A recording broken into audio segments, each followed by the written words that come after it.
अमेरिकी सदारत और बादशाह की वापसी।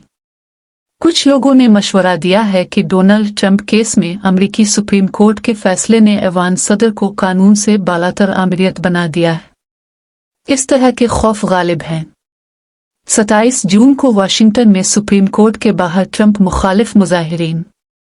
2/3 अमरीकियों को पहले ही इस बात पर बहुत कम एतमाद है कि अदालत किस तरह अहम मामलात को संभालती है। जो बाइडेन के लिए यह बदतरीन हफ्ता रहा है, जो दोबारा इंतखाब के ख्वाहां हैं। 27 जून को होने वाले सदारती मुबाहिसे में ठोकरें खाने के बाद उनकी इंतखाबी मुहिम तबाही की जद में है, बगावत के मुतालिबात में फंसी हुई है।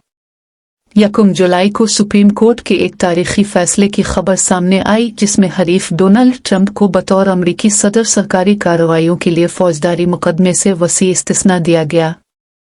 डोनाल्ड ट्रंप के खिलाफ 2020 के इंतखाबी नताइज को उलटने की कोशिश करने पर एक केस सामने आने के चंद महीनों बाद ट्रंप के हामियों का दावा है कि इससे जमहूरियत की एक बड़ी जीत में उनकी बेगुनाही साबित होती है।